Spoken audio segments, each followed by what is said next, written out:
J'ai enfin créé mon propre jeu vidéo. Hayden, Vivre ou Dites Clone, un RPG d'action médiévale de style roguelike, c'est-à-dire que les niveaux sont générés aléatoirement avec un gameplay un peu primitif. Pour la création de mon jeu, j'ai décidé de ne mettre aucune ressource financière. Quoi? J'ai pas d'argent, moi, je suis qu'un gosse. Mais quand même, de faire quelque chose de professionnel. Alors j'ai choisi Godot. C'est un moteur de jeu très complet, basé sur le système de scène et qui est surtout gratuit. Et très facile à prendre en main, surtout pour les développeurs solo comme moi.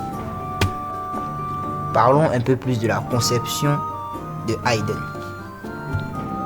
Je vous expliquerai d'abord comment j'ai fait pour réunir les images, les effets visuels. Ensuite, comment j'ai fait pour construire le jeu à partir du code.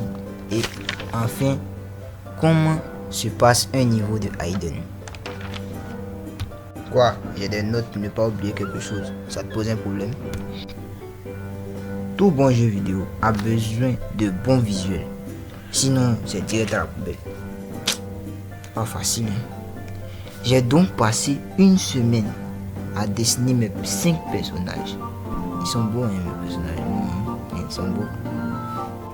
Pour les dessins, j'ai utilisé Pixelorama, un logiciel permettant de faire de belles choses quand même, avec quelques pixels. Je l'ai utilisé pour l'interface des boutons et les armes du jeu et certaines attaques. Bien évidemment, étant un développeur solo, j'ai au début essayé l'IA pour l'animation vite fait, mais il y avait un truc qui manquait. Moi. Il fallait que les animations soient comme le jeu devait être, comme je voulais que le jeu soit. C'était tout sauf ça.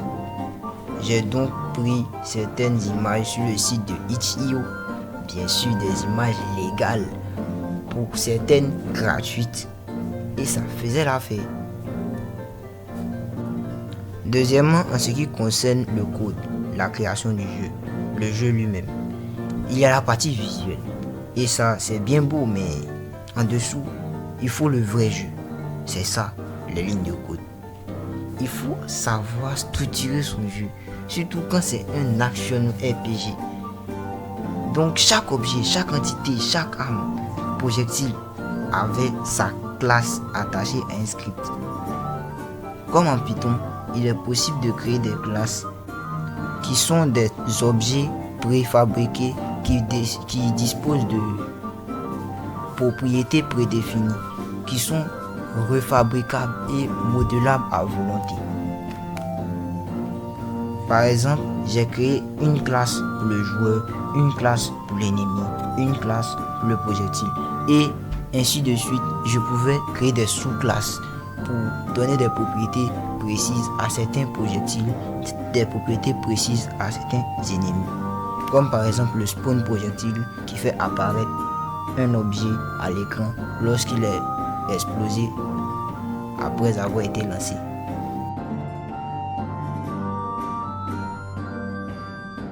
Comment se passe un niveau dans Hayden? À chaque niveau, mon générateur de donjon génère un nouveau donjon que vous devrez relever grâce au pouvoir que vous aurez acquis auparavant. Durant le niveau, vous aurez certaines améliorations pour vous et vos âmes qui vous rendront plus forts et affronter les ennemis qui vous rendront de plus en plus nombreux, de plus en plus forts pour vous empêcher d'avancer.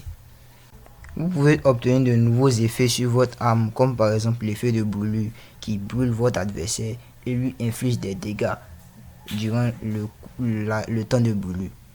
Il y a aussi le poison qui est très similaire à la brûlure, la gelure qui gèle l'adversaire et le rend lent. Et plein d'autres effets que je rajouterai ensuite. Le jeu a encore un coût de développement, bien sûr. Il y a beaucoup de choses que je n'ai pas encore implémentées, comme par exemple l'inventaire que je suis en train de faire actuellement. Merci d'avoir regardé cette vidéo jusqu'à la fin. J'ai une page de développement sur GameJolt. Le lien est dans la description. Va, tu cliques. Va, clique. Vous pouvez aller y jeter un coup d'œil. Merci. À plus.